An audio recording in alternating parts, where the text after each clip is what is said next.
What's up, everyone? How we all doing? Good evening. This is Weebs of the Ring, episode 48. It's gonna be a hot SmackDown cause we have the man, the megastar himself, LA Knight, meeting up with Logan Paul for his contract signing, and he was not the only one that wanted hands. Cody Rhodes came out for blood. He said, "Yo, Bloodline, I'm gonna respond to you. The hell is they've been giving me weeks to week." But who came back to help him and be his tag team partner versus A-Town Down Under? It was KO himself, and blessings to his mother who left the hospital full recovery, so blessings to her soul. A big shout out to that. And we got one of the best matches of Carmelo Hayes since his return or his upbringing to the main roster. So that's a beautiful thing. And Andre, one of his best performances since Money in the Bank on live TV. So love to see that. And Bailey and Nia, whack ass interview, but we will break that down. We got Tiffany Stratton versus Mitchell. Great match for the ladies. Really love that. Chelsea Green and Bianca Belair. That happened, but then we had a little promo of the tag team champions. So a big shout out to that. But then we have Logan Paul and LA Knight, which will be our ending conversation for the end of the show. So as you heard a rundown, you heard what happened, and the mayhem that we'll be talking about the conversation itself. So if you're here for the first time, welcome to Weebs of the Ring, presented by AniMa Studio. So without further ado,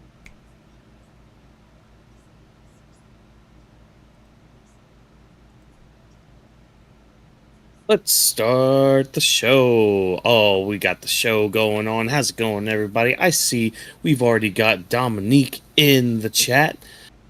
Hopefully, you're all enjoying your evening. We're gonna have a nice, chill time tonight. Because as hot as this SmackDown was, it was kind of chill. It was like a cool heat. Like that nice, maybe like 75-degree heat that you get maybe in the spring, fall time, whatever. But like like Vash said, we are the Weebs of the Ring. This is the podcast, and if you're new here, well, with anime in our souls and thoughts of wrestling out of control, I'm going to introduce us as three. Well, normally we're three, but tonight we're two. We're two weebs who love the entertainment of professional wrestling. So allow us to be the voices inside of your head as we go through the wrestling event of the evening, give our thoughts and predictions on what's to come, and provide an experience inclusive to all nerds. So grab your steel chair, yell for the table, and get put through an experience like none other. Brought to you, as always, by AniMa Studio.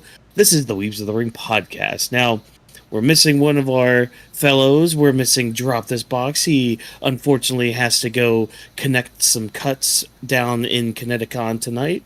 And this weekend. So, if you see him out there, go go on and say say hello to hi. him. Don't be Yeah. shy. But hey, I am, oh my gosh, I just looked at the stream. I just saw what you're using as your background. Oh, Jacob Fatu, you are a treasure. You are a treasure. But the man in front of Jacob Fatu is the man, the myth, the legend himself, Vash. How you doing tonight, Vash? Is the visionary legend D Vash himself who comes here to brings and tells you that our main star, the megastar, is gonna whoop some candy ass to Logan Paul and have him not be a champion for a very long time because our man, the megastar, will finally be a champion like he deserves. Yeah. Oh man, and as always, everybody, I am your world champion, Whawkins, and now that I'm done butchering our awesome intro, hey, we're gonna get into the show now. We're gonna have some fun. Again, we're gonna have some chill times. And to start off everything, before we get into the show proper, and as everybody's getting into here, we're gonna start off with a new segment here, special for our Friday night shows. This is a segment known as Grappling with the Week, where our wonderful team members here will just share a maybe a news story or two, or maybe like we watched a show or anything like AEW, or NXT or anything, things that we don't cover outside of these shows. So Vash, this week, as you were grappling with the week, what wrestling stuff did you consume? Talk to me. Give me your highlights of the wrestling week for you. So one, If you guys don't know, as well subscribe if you're new to the channel, if you're entertained by us, like the video as well if you like to stream. Comment down below if you're watching the stream live. Let us know what you're grappling with this week. What did you watch from NXT, TNA Thursday, Impact, and AEW had a fucking 59-minute match live TV, and to me it went a bit over, but I can't wait to bring that up because I know Walk will be like, nah, it could have gone 10 minutes longer. No. But if you're here new, we appreciate. Hopefully you're entertained by us, and thank you for watching us on a Friday night, and let us know your thoughts on Friday Night SmackDown itself as well. So comment down below and let us know if you're watching it as a VOD. But I want to say NXT was really good. I did not see the full episode yet. I've seen clips of it. It's been a busy week, but I do want to say it was really dope to see Trick Williams be talking to Ilja Dragunov, talking about his NXT title, saying that he misses it, he's ambitious, he's hungry for it. So it was really curious to see that he calls Ilja Dragunov, but not to repair his relationship with Carmelo Hayes. So that's pretty interesting, showing that he's still mad at his boy and they haven't spoken in a while. So that is pretty interesting. That is one of the clips of NXT. Have you seen that clip around? Because I know they've shared it on social media. Have you seen that by any chance? Yeah, I saw that. So, like, one thing I've really liked that WWE's been doing is they've been doing, like, this recap videos on YouTube. So, like, it could be, like, 12 minutes or, like, 14 minutes or whatever. But basically, like, they've been using that time to kind of recap NXT a little bit. So, like, give you the highlights of what happened and all that. And I think it was either in that video or it was just a random clip on Twitter. But I did see that, yeah, he had called Dragunov, which... yeah, very interesting that he calls Dragunov instead of trying to repair things with Carmelo. But, I mean, I guess some cuts are just too deep for a little bit. And they'll reconcile eventually, probably when Trick is on the main roster. But, yeah, we're heading towards him versus Ethan Page at some date, at some time. And I'm excited for it. I'm looking forward to it whenever that happens. It is going to be pretty interesting. Yeah. So that was something cool of NXT. For anybody that by any chance are still going to be watching pro wrestling sometime this weekend, there is a Slammiversary from TNA, where we'll be having Joe Hendry. We'll be watching the Rascals, so that's pretty interesting. I don't know shit about the Rascals. I want to tell this to anybody that hear this. I don't know shit about TNA. Have not seen the clips throughout the years. I'm watching more TNA in 2024 than I've ever have in my entire life. I do want to state that. But the Rascals are a group that they're catching me in my drift. I really want to know more about them because I saw a clip on TNA with the Rascals where they was talking about Wes Old's name in the Rascals 4 years ago, and how I think Miguel is his name, where he was saying that I'm not gonna call him Wes even if I have to be fired. He said that in a TNA clip. I'm like, that's breaking the fourth wall, but he could say that since he's a member of TNA and not of NXT. So technically it works, and in the legal side it works. But then at the end of the clip, they were leading to lighting a joint. Hey guys, we're nighttime. We're adults here, so if you are under 18 and watching this, you should not. Please turn off. But here, go to bed. Wes and them go to bed, watch your cartoons. We're literally about to light up a joint. They said, all right, cool. You turn off where the clip goes fade to black, but you still hear the audio. You hear the lighter go tss, and they're like, oh shit, the audio's still on, and they turn it off, but we know what they're doing. Like, we know what they're implying. Oh yeah. So I just love that. Like, oh, because of this, I'm gonna probably watch more TNA now on Thursday. Like, if we're on streaming on Thursday, I'm gonna be watching TNA after we're done streaming. But we're not streaming on Thursday, and we have we have a video being premiered. I'll be on Discord watching TNA because now I'm more curious to see what's going on there, and the crossover is getting more consistent. So I'm really curious to see what else to develop, and also tomorrow they're saying like a lot of surprises will be coming as well. So I'm really curious to see what that means too. Yeah, like this is making me more interested in checking TNA out just a little bit more. Like I only really hear about TNA just through like news sites or like if I'm watching a cultaholic video and they're talking about TNA, I'm just like, oh, cool, all right, that's great. I'm glad those people are doing great in there. But like this merger or like this partnership with WWE is actually kind of making me want to watch TNA and which is crazy because like when you think about it, it's like I think it was like a year and a half ago or something. It was a bit ago when TNA did some crossover stuff with AEW, and sometimes those stars also go to TNA to do some stuff, and it's like that's cool, but like the conversation around it wasn't as much or as big as it was with the conversation with WWE, and that might just be the fact that WWE is like they're essentially the Disney, if you will, of like professional wrestling and all that. So like they are the global force. They are the big company that all eyes are going to be on, and that's not a dig at AEW. That it's not. Trust me. So is It's just there AEW are more HBO eyes Max on it. or Warner Bros. Discovery? I don't. Oh my gosh, freaking Warner Brothers want to kick all For of them. anybody Right that doesn't understand that reference, like, it means you're God. not into the media and knowing what's going on with the stupidity with that company. And the reason I give that reference because AEW also, with Stupid. so much money they got, they also don't know what they're doing with the booking and everything else. Yeah. So anybody that's a quick understanding of that reference, but back to our regular show programming. Yeah, and it's just again, this is making me want to watch TNA. And like when you look at it too, like TNA, like Slammiversary sold like I think a little over 4,000 tickets. Like they sold out the arena. Which I'm is pretty amazing. sure. Which is that's dope hell to hear. yeah. Cause somebody, not throwing shade to this company. It's just funny how people will use this as a shade, where they had a 59-minute match, and the other side of the arena was empty, but the side of the arena was going upside.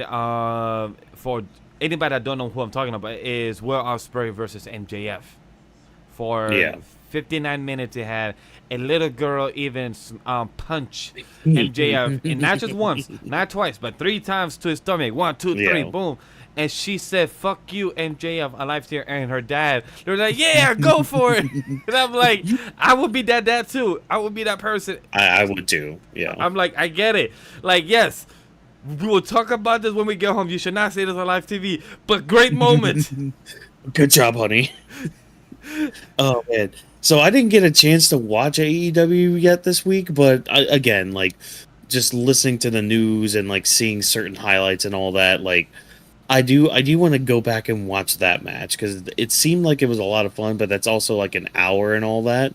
But I mean that's cool. That's awesome. Like I actually wasn't expecting the match until like All In, but we got it on free TV. Cool. I saw only 20 minutes, and the first 20 minutes was cool. It was very fast paced. I'm sorry, I saw the first 10 minutes, then I saw 5 minutes in the middle, and then 5 minutes at the end. So I saw 20 minutes.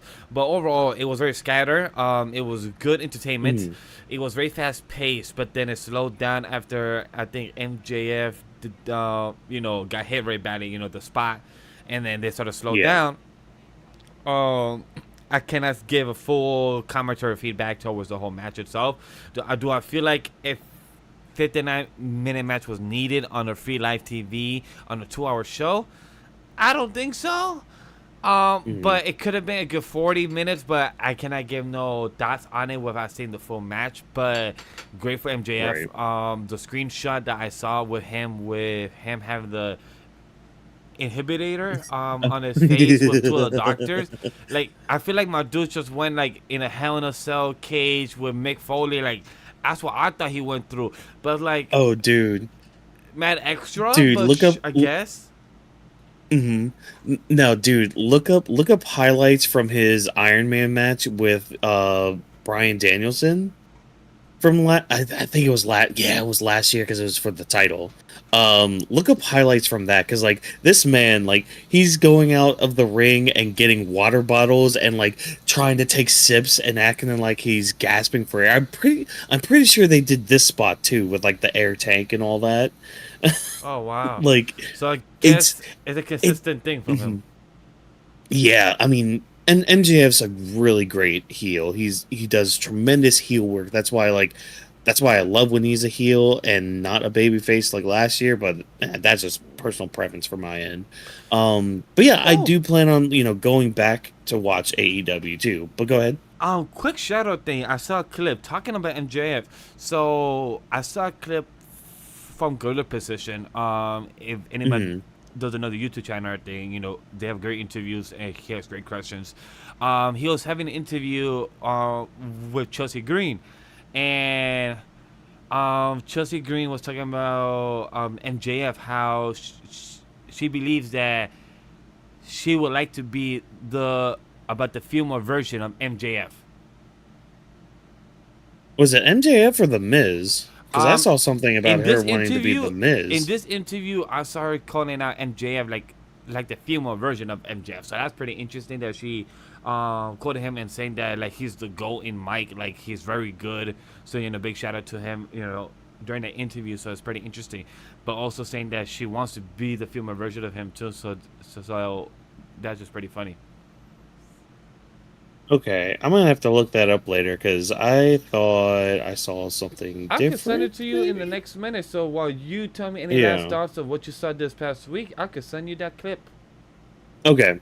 I mean, again, it was a busy week, so I didn't really get to see too much of anything outside of what we saw. But one news story that did catch my eye, and it's very interesting that they released this story before SmackDown. Another Who's joining the Bloodline?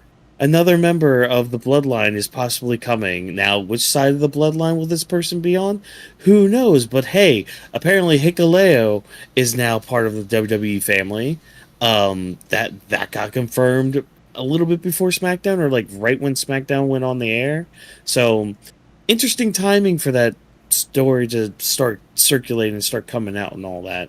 Again, I don't know what side of the Bloodline war he's going to be on, but we'll just have to wait and see. I haven't really seen too much of his work outside of WWE. I've always, heard the name and all that, but I'm excited for just another member of the ever-growing Bloodline.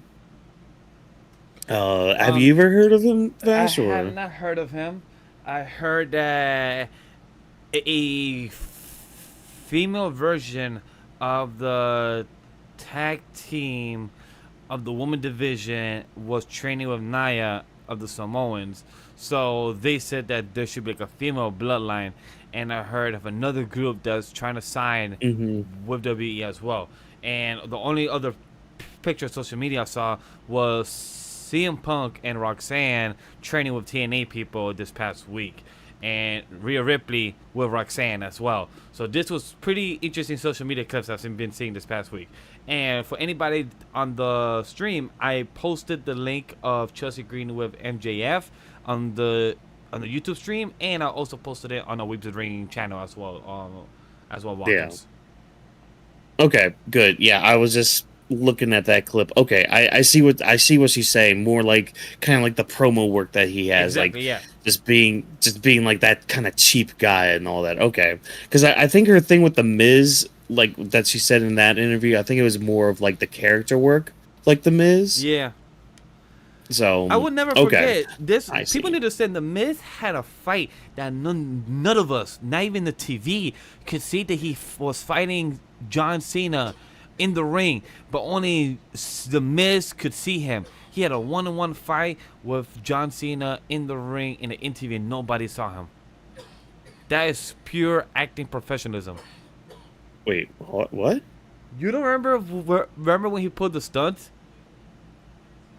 When the Miz fought John Cena, but nobody could see him, and he got like I see, and he got hit by I think the STFU or something like that. So it worked. Yeah. Like nobody could do what he does. Like, nobody could pull it off and be entertained by that scene. Such a show. But I see what you're saying. I think But that, hey, look, your fan is here, and they think the Miz is awesome. I also had a shirt that said "I'm awesome" of his old logo back in the day, and I don't know what happened to that shirt. Oh, Like, nice. that shirt disappeared in my life, but hey. But this is what I had for this week. I saw social media clips with CM Punk and the group of TNA. That's amazing.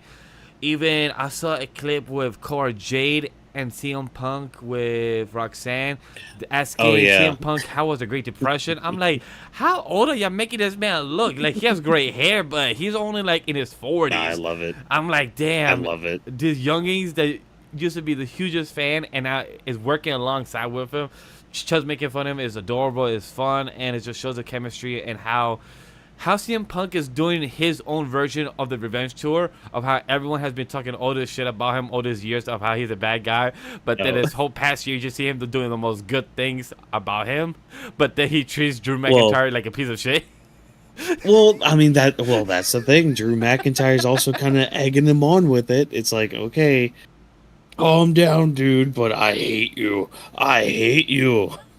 Oh man. Oh, that's also so apparently the rumor has it that we are gonna get that special guest referee Seth Rollins for our Drew McIntyre CM Punk. That's a rumor. Look, it's the rumor mill, but as much as I could talk about it right now, I feel like that's going to either be confirmed or denied by Monday. So it's like, as much as I could give thoughts about the only I could say right now, like, would I be excited to see that? Yes, because it reminds me of Triple H being the guest referee when it was Undertaker and Shawn Michaels, or I think it was reversed. Shawn Michaels was the guest referee, and Triple H versus Undertaker. Yes, it was that way.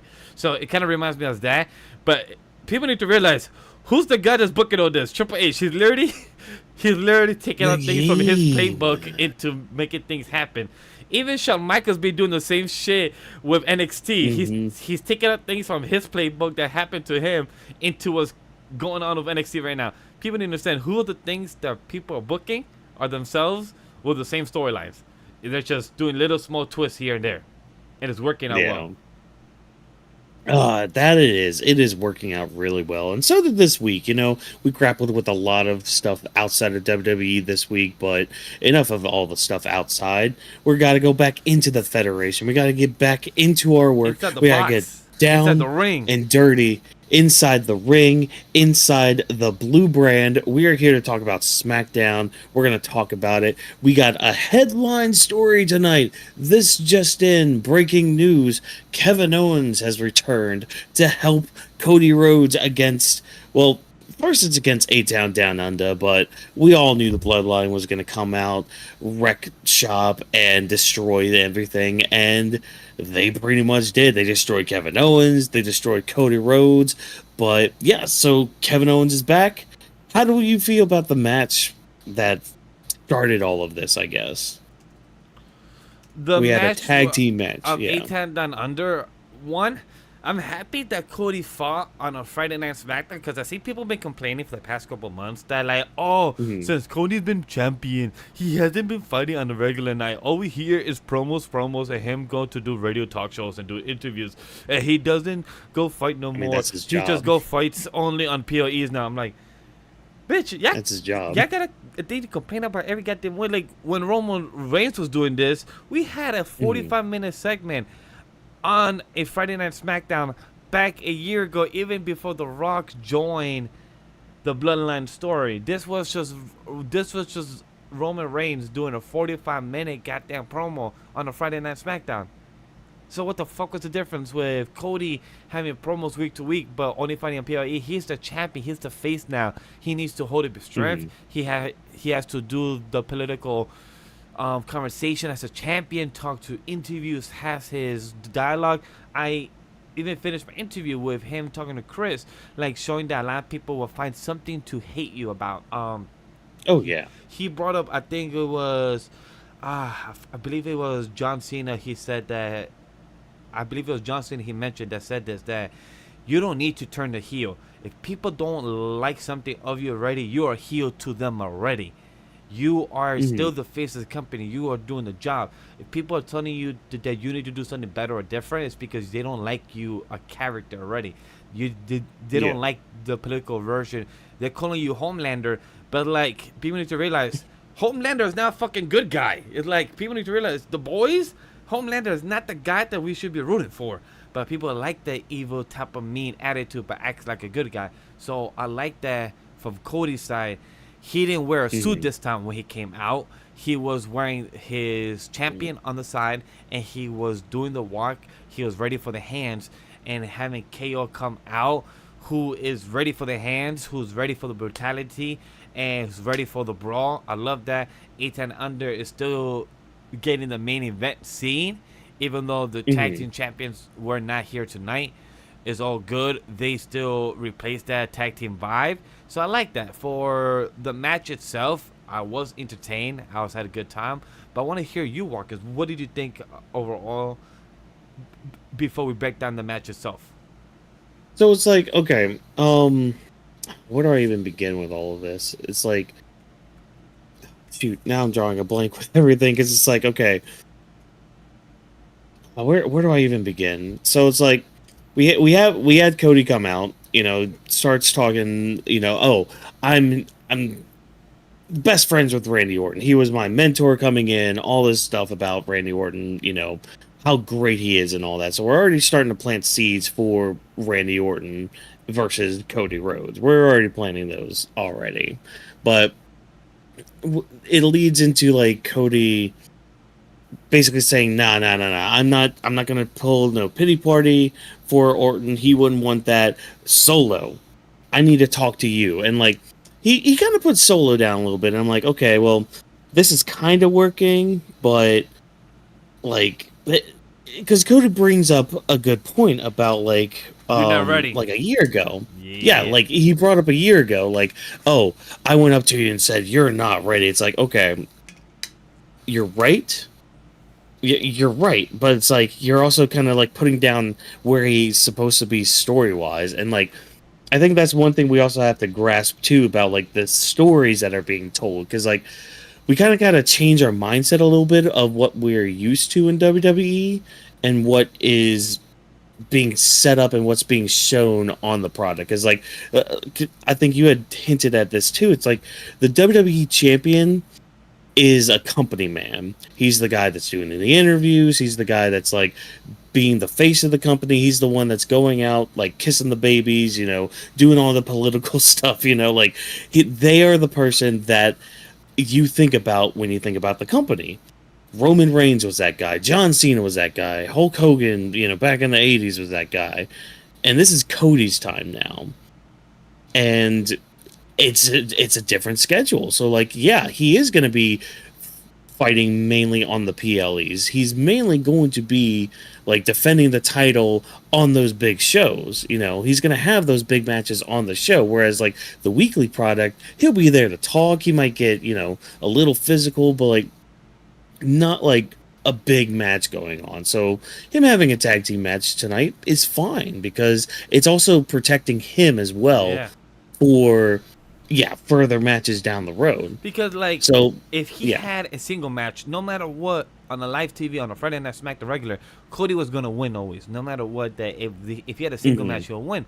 But if he had a tag match and KO got pinned, it's not the worst thing because he got lost in a tag team record, but he didn't get pinned. So it's like, okay, KO lost in the match against 8 Under. I would not be upset. I'm like, okay, cool. It still gives 8 Under some type of importance. Sure, let's go with that. But when it comes to Cody getting pinned, it's a 1% chance of that happening. So will Cody still be part of the matches? He is. The one thing I'm worried about this. You know what? I'll save my thoughts about this Hmm. about how he responds to the bloodline, because that's next in the main story. But when it comes to the match itself of Cody and KO, I like that. Eitan Down Under didn't have enough flaws as they should have down tonight. I felt like they would have less chemistry to show that Hmm. Austin Theory will question him, because Austin Theory kind of let it slide when our boy Cody as the champion and as the mic worker he said it up front to Austin. He's saying that, hey, the lump that you had, it wasn't our boy Jacob Fatu from last week. It was Yeah. Grayson Waller that he could have pushed you out the way as well. Like he ran, but no, he let you get hit. Cody told him what's up, but Austin still is trusting Grayson and still letting him hang around. So that's pretty interesting too. Yeah, and I mean, we saw a little bit of miscommunication in this match too, especially near the end when like Cody went for the Cody Cutter and Grayson Waller pushed Theory into the move. Like we saw some of that tonight, but like I'm kind of on the same boat as you. I'm like, okay, I would think we would start showing a little more dissension in the team. I mean, maybe part of it could have been like, Grayson Waller did go try to fix the Prime bottle that Kevin Owens just has this undying hatred for, which I hope he continues that bit of every time going to the ring, just knocking the Prime bottle down. That could be a hint towards that. I don't really know. I mean, the crowd is all behind it. Like the crowd is all behind, like booing Grayson Waller and telling him that he sucks. So he's doing his job well, which is good. I think he saw also the black screen by Fox as well. They did it during this fight. They might have done it during this fight. I know they did it a couple times with Logan Paul. Yes, they did that a couple times with Logan Paul. Yeah, but I don't remember if they did it tonight. But I mean, for the match itself, I mean, it was pretty standard. Like your basic WWE tag team title, not tag team title match, just tag team match in general. But the main thing that came from this story is the bloodline coming out, because like after Cody had laid down the challenge for Grayson Waller and Austin Theory, because they're just like, hey, it's your fault that we couldn't get our tag team titles back. So it's like, okay, well, first of all, typical heels blaming the face, cool, whatever. But like Cody had to find a partner at the end of the night, and after that, we get this video package of Solo Sikoa basically being like, oh, well, it's so great being the tribal chief. Like he's going on and on about like how awesome life is being the tribal chief and everything. And then he's just like, whoever's going to be teaming with Cody is basically going to be an enemy to the bloodline. So like all this setup is just screaming to me, okay, KO's coming back. Like he's coming back tonight. He's going to help Cody, and that's where we're going to go. But the beatdown, though, I do want to add was before we discuss about the beatdown, I want to discuss about the imagery, because you said in the notes, and I also want to bring it up, the religious imagery. I love that very much. Oh yeah, I love it because for anybody that's not religious out there, if anybody have not seen The Last Supper, one of the most oldest and commonly knowledge image of The Last Supper, where you have Jesus Christ there in the middle, and they have everyone around him in a dinner. This is what I felt with Solo, like was playing the role of like he's the tribal chief, like he's the one man in charge. He is God himself, right in the middle. But then I feel like the way the Tongas are on the side, left or right, but then why is Jacob always in the praying mode? He's always just in the praying mode, and he's also holding the beads. And by the time we're done of the speech, Solo like goes up to the beads and like prays to the beads or grabs them. I think it was one or the other. So it was pretty amazing imagery of showing like how much they believe in the beads. Like whoever holds this, like this is a crown. Like this is our champion in our culture of the Samoans and everything. So I love that. But I love just the imagery throughout the whole time. Jacob Fatu is just praying and just holding straight. Even as my joke right here with the imagery that I have Jacob Fatu, while he's doing the ones at the end, I don't know why he's doing like a Undertaker thing with the eyes, like he's kind of glitching. It's like he just like I feel like he was getting fucking electrocuted. It's like he just look, man. He just loves to acknowledge his tribal chief. He loves it, He loves his cousin. He loves him. So much so that he's gonna acknowledge him all But night. Whawkins, what did you think about my comments about the Oh, imagery of the religious aspect of him praying, or the imagery aspect that you mentioned in the document itself? so Yes, that's best true, fan. Vash's fan. He is Um, busting. yes. I was holding myself not to give the comments, but yes. Oh my gosh. Okay. So, oh yeah, the imagery. So I like it. So like you have your tag team, you have the Tongas. That's how I'm gonna refer to them as a tag team. I could call them the other name, but no, they're the Tongas. So the Tongas are acting like our wings, so to say, for Solo, for like lifting him up and all that stuff. Great, cool, awesome, fantastic. With Jacob Fatu, I'm glad you pointed out that like he was like above them with like holding the Ulafala and all that, because like the way I interpreted it is, since he's the enforcer, with this imagery that we're having, it's almost like he's being a protector in a way of everybody, because like just the way like the light was over him and like how he was holding the Ulafala like in a praying like pose and all that. I don't know, like just the way he was staged and the way like everybody else was around in the camera, it was like you have your enforcer, your protector of this new bloodline. You have the wings that are going to be like helping to lift up Solo Sokoa as the tribal chief, and then of course you have your tribal chief, quote unquote, just chilling in the middle, just being like, yeah, I am top boss. I am the shit. It is great to be the tribal chief. I love being the tribal chief. This is intoxicating, and like, see, this is why I was so happy the other week when he turned on Paul Heyman finally, because now we finally got like that turn, that special like click for Solo to finally get that mystical word that people like to use called aura, where like This helped him. you can Like, yeah, you can tell just like in his speech and how like the words he says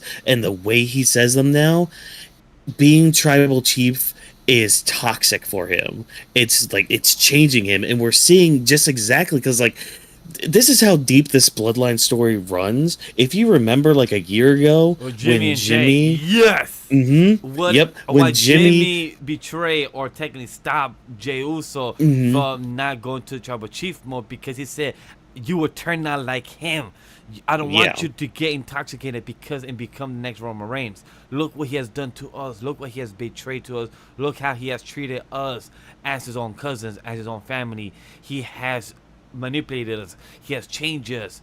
So I love that. And is there a weird intoxicated version of like the toxic relationship working out, like how the Joker and Harley Quinn, there's a toxic relationship with them, but it works for them. With this tribal chief aspect, is Paul Heyman, even though he got through to the table, and this helped actually with Solo get over and get to the mhm, speaking habit more. And as much as that we could criticize our tribal chief, I want to give a good side of, a good shout out to Solo, him oh yeah, improving in his monologue as him becoming tribal chief, and him with his crew, the menacing, the acting. So I want to give that, even though he went from a gangster to become to the tribal chief he is today.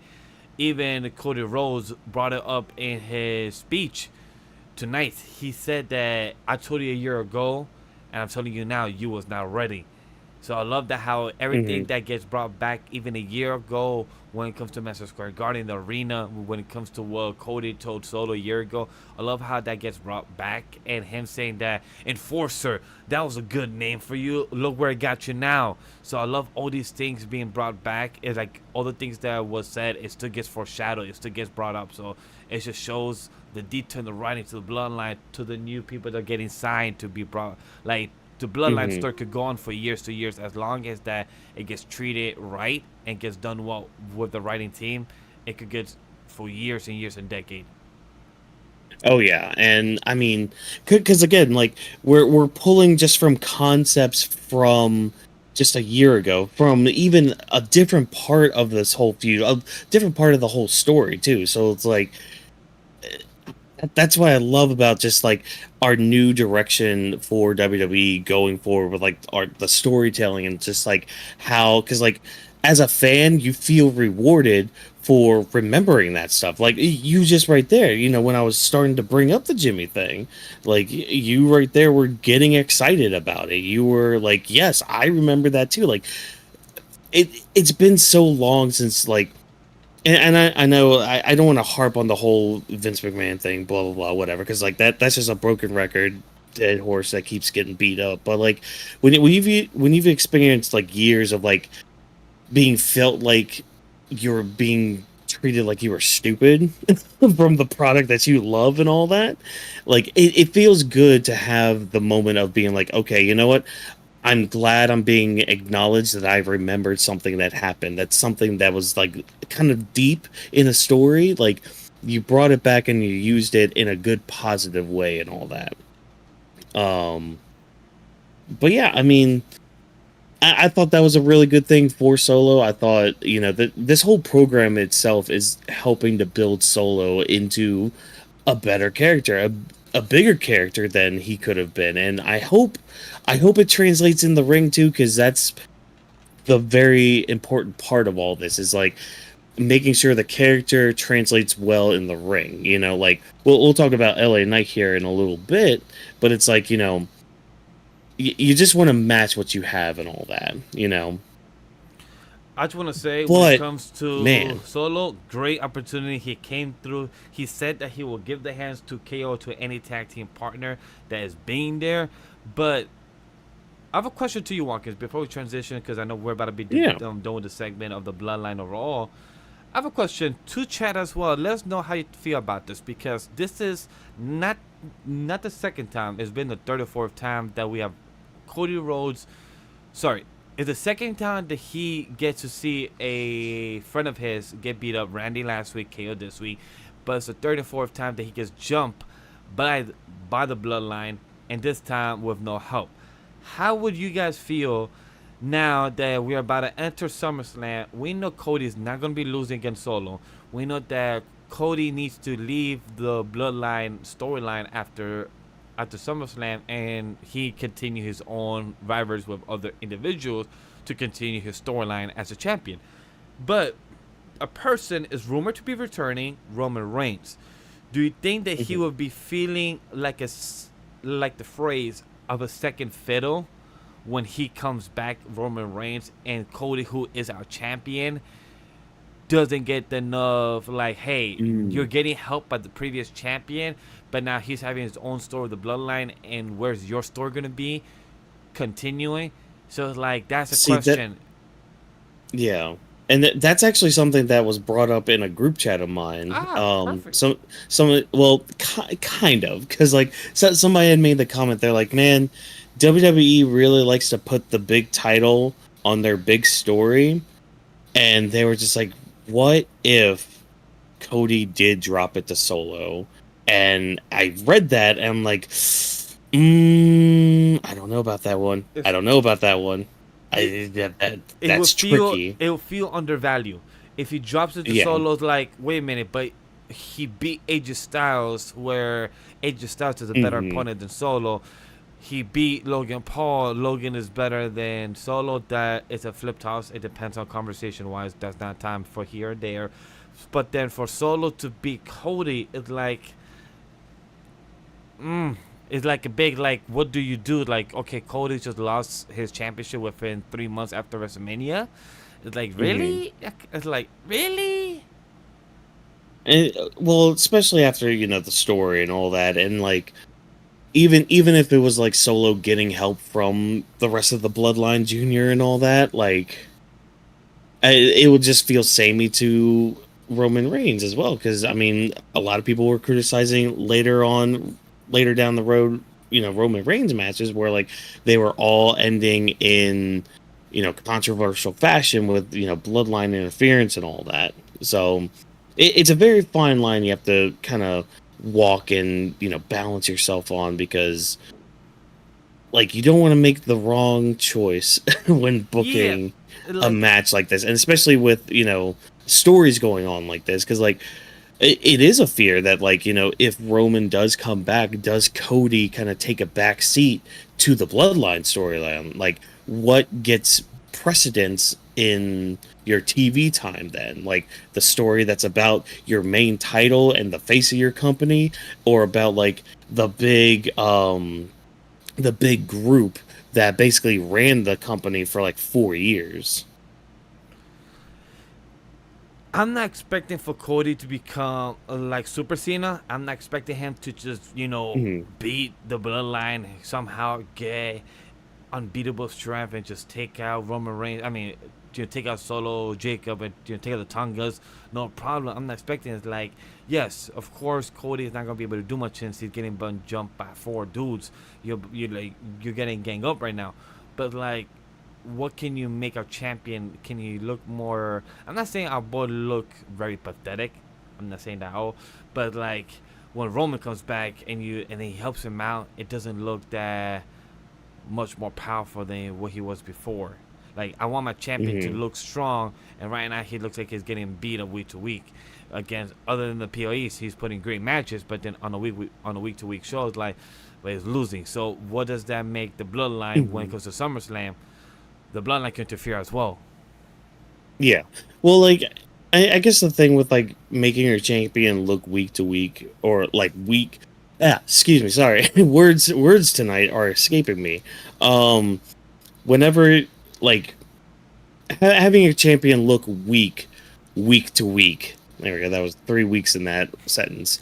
Um, yeah, you do want to be careful to make sure they don't look weak and all that. But like, I think with Cody, his whole thing is like rising above all that. And yeah, that's like a typical babyface kind of story you tell and all that. Yes, but like with Cody, he at least does that in the ring as well. He at least like wins his matches. Like when it all matters and when the day is said and done, Cody does win. He does retain the title, and he Oh yeah. does like keep pushing forward despite having like a beatdown like this tonight. And I'm expecting like Kevin Owens is probably going to be gone for at least a couple weeks until SummerSlam after what happened tonight. Like, I mean, Jacob just like he kept those corner turnbuckles were hitting hard. Like over just hearing it through the TV too. Like he was hitting those things pretty hard, and then having the chair go like around his neck and then Slam slammed against the pole? into the corner. Yeah, like Uh, you don't get spots like that too often. you don't, and I like how they're being very safe with Jacob. The only thing that he missed a spot, but I love that KO, still made it believable when he first did the jump buckle at the corner when he came to jump him. He did a flip, and then he was supposed to get him, I think, in the shoulder and everything, but he missed by like maybe a feet. But Hmm. they still made it look believable. Because now the more that we review these shows, week to week, I start to notice like the fake bumps and everything like that, or notice the slaps on the knees and everything where here's the sound effects. So Hmm. I'm starting to catch them more, which I'm not happy about. But it's like my brain is starting to observe more. It's like, fuck, I'm playing kayfabe. Hold I'm starting to break it. No. hold hold on to that thought as we continue this show, because there's a match that happens later on that like my analytic brain kind of started kicking in, and I'm like, wait a second, hold the phone. But we'll get to that here in a little bit. But I mean, overall, I mean, I think I do have one criticism about this finish for tonight, though. It's like it as good as some of it was, like the execution was good and all that. So don't get me wrong with that. Mm-hmm. But when you look at it on paper, we're kind of ending SmackDown almost the same way each week, Yeah. with Bloodline Jr. standing tall and, over opponent and, being strong and all that. Which, like, on one hand, I get that because, you want to build the group up, you want to have that dominance and all that. Like, you want to have that for your stars. But, like, when you look at it on paper, oh, Bloodline is on top. Oh, Bloodline is on top. Oh, Bloodline is on top. What? How? Oh, well, they destroyed everybody. Okay, how? Oh, they put them through the announce table every week. Yeah. So in other words, if you look Okay. at our show from last week, episode 47, episode 46. If you look at our show last week from episode 42, it literally is every Friday headliner story talking Mhm. about this. But also, I also want to mention that it feels a bit choreographed when it came to Grayson Waller and A-Town Down Under. When they came in, weird type of beginning segment. But also I get it because they was promoting the Fox thing of the match of the boxing of the UFC, so it makes sense to the promoting that. When Cody Oh yeah. came out, to grab the chair, it was like a weird hype, like pop that I feel like it was like, oh, pop for the chair, not really pop for the guy. So that's pretty funny because I know what they was trying to go for, like pop for more of the guy that's trying to wrestle, soon for the UFC match. But then when Cody grabbed the chair and when he attacked Grayson with the chair sideways, and then when he hit him with the back, Grayson was waiting there too long, and he gave him his back like, oh, I gotta stay here for another couple seconds, like, okay, hit me, and then he left, but he didn't really fall out of the ring. It's like he chose to leave. So it was just pretty funny. Like, again, like you said, like these type of setups that's gonna lead up for the night. It feels too obvious of how okay, guys, we need to go from point A to point Z by the end of the night. How do we get there? Okay, I need to set up this chair, hit you there for a reason, to throw you, to have a setup match, to have a tag team match. Like, that felt good, but then by the end of the night, we're repeating of what happened last week. Randy's gone. KO just came back since he has been gone since Money in the Bank because his mother, blessings to her. But now we're back. KO, we're gonna put you through a table.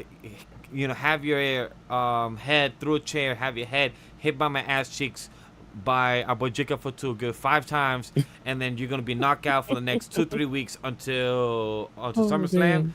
So like, okay, sure, it feels a bit repetitive. It's entertaining, but story-wise, like next week Friday, they have to change it up because Cody Rhodes don't got no more friends. Yes. So like, who they gonna knock out now? Just a little bit. Yeah, like, yeah, Cody's gonna be alone and all that. I mean, does it get beat down again?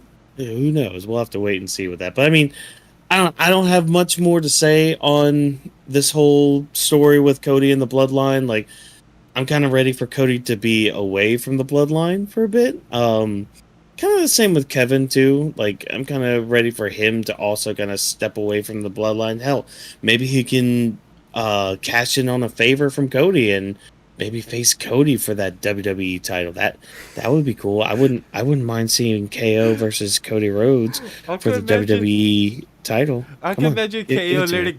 I can imagine KO going up to Cody like, hey man, what's up? I've been helping you for the past couple weeks, past couple months.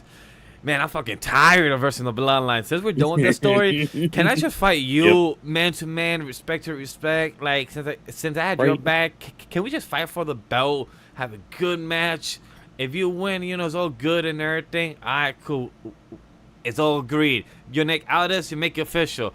Man to man, amigo match. I can literally feel like KO would say it like that. Like, yo, I'm tired versus the Bloodline. I'm tired of brawling. I just want to have a good match. Let's fight each other. And also, no gold. What did that Logan Paul use? Brass knuckles. Oh, no brass knuckles either. Oh yeah, just straight down the middle. No cheating.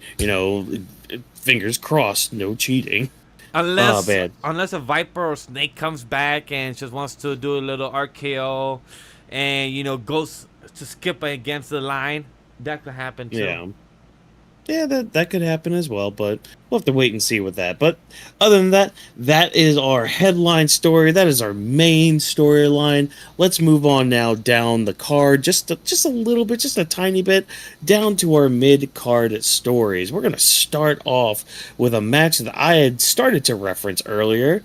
Carmelo Hayes versus Andrade. This, first of all, this was match of the night. Easily, hands down. But like, for some reason, my brain just started getting analytical with this, because I'm like, especially with like a lot of the quick spots they were doing early on, like I started noticing that I think Carmelo was just a tad bit slow at a few spots. Like, there were times where like Andrade's just like laying there on his back and his legs are up, and for like a little extra second, I think, of time would pass, and it's just like, oh wait, Carmelo Hayes was a little late on that, but it's like it was weird because, like, again, my brain just kind of like switched to an analytical mode. I'm like, wow, I'm actually kind of studying this match a little bit, and in a way, and this might sound weird to the audience a little bit, but like in a way, it kind of felt like this was one of those matches that you would hear about where it's like, okay, this is a match that's supposed to be a test for like Carmelo Hayes, for example, because like since he's new on the roster, since he's like the young buck on the roster, he's kind of got to prove his worth and all that. He's got to prove that he is what he says he is, not only just like on screen but in the back as well. So this was more of a match, I think, for the backstage stuff to like show, okay, Carmelo Hayes can go with somebody like Andrade, because Andrade, if you're not an Andrade fan after this match, I don't know who you're watching or who you're liking, because this man went hard. Like every single week he's on TV, he goes hard. He gives it his all. He's 110, 20, 30, 40%. Like he goes. He goes. And to have somebody like that kind of test Carmelo Hayes to be like, okay, kid, you can get to the next level. I think that's great. Exactly. How good are you? And again, just it's one of those things where it's just like, okay, it's on screen, but it's also like behind the scenes. But so, Vash, I'm gonna bring it off to you. How'd you feel about match of the night? Like, I'm sorry, match of the night here. Oh no, it is. Yo, chat. I'm gonna tell you as well. It was match of the night for me. This was a great match. It was, I think, almost a 20-minute match. Also, fuck you, Fox, because Fox, can you fucking have this match or picture to picture? Because it seems like USA could have it at least once an hour or maybe two an hour at the last third hour, but then Fox cannot do a picture to picture because this match, we missed a fucking Spanish fly because of fucking commercial break. Yeah. And they had to re-show it to us when we came back, and you guys want to show us that in a picture to picture. You guys don't want to show us that in the fucking big screen. I was so mad about that. Like, yo, you raggedy bitch. Like, that's how I felt like. But our boy Carmelo Hayes was getting a fade. I love that because it reminded me back when he was at NXT when he was at the shop. My dude was just getting that fade, the haircut, and the NXT guys was just doing the whole video package there. But this time, Carmelo Hayes looks like he's getting a fade inside the arena or inside some type of green room, and he's just getting a fade there. Like, I wish you said like earlier today, like he's getting a fade on probably some near shop near some hood or something. But no, we're just getting in some type of arena that looks like some type of green room. So that was funny. But Arandre, I love how during the match he starts to clap his thighs, and then the crowd starts to pick it up after.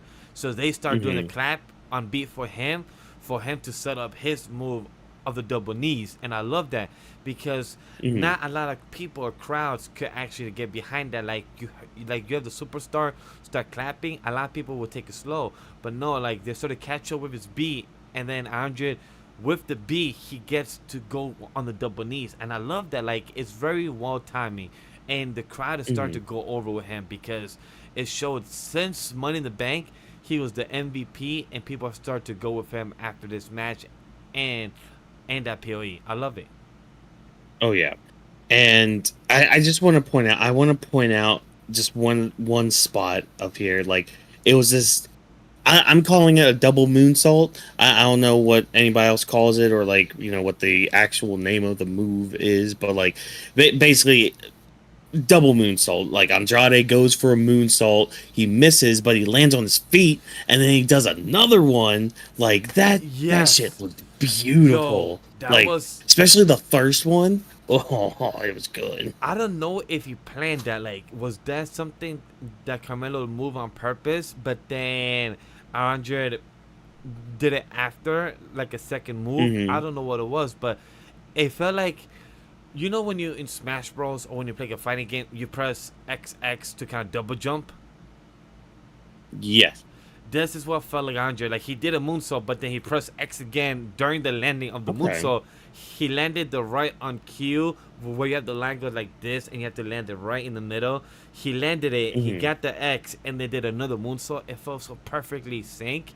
Oh, And nice. I'm happy Andre got the W and not Carmelo, even though I didn't want none of them to win. I mean, none of them to lose, because they was doing so well in the match. I wish they got interfered or something.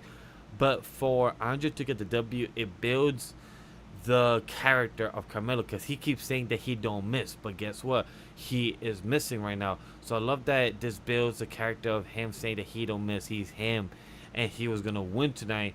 Like, we have two hoopers, but none of them is gonna win.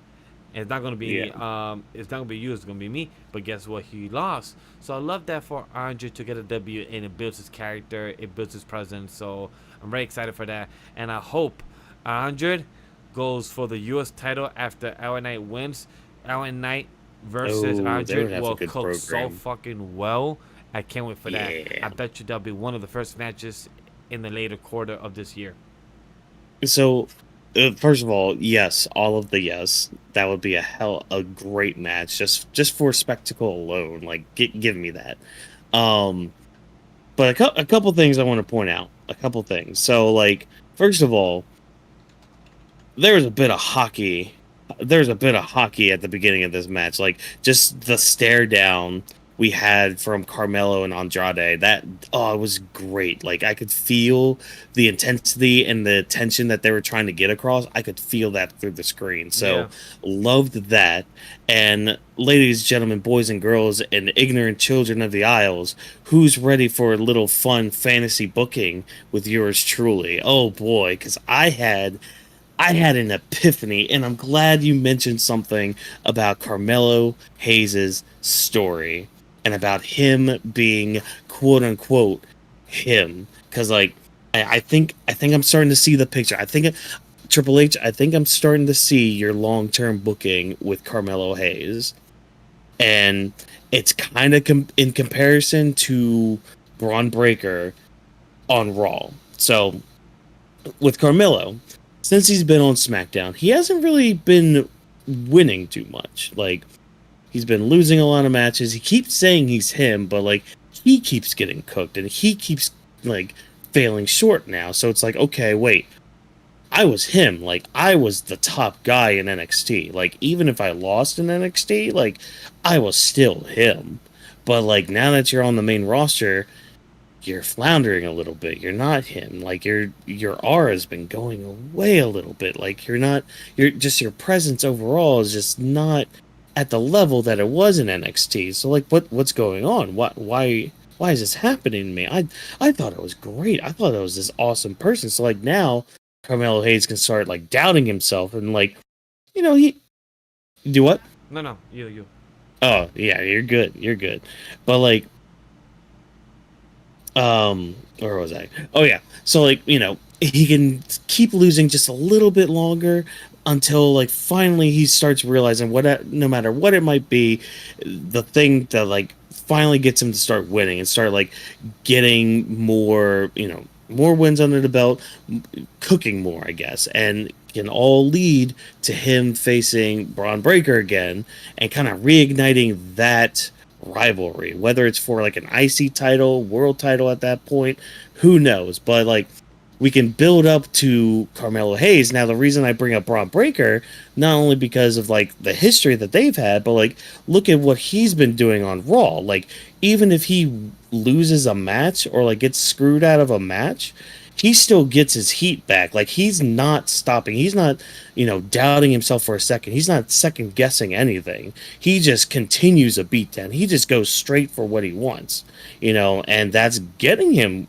what he wants. He's getting the title shots again, and we're leading to another title shot. So it's just a fun little story and all that we could be telling and could be cooking and moving towards, but I could also be talking complete garbage. Who knows?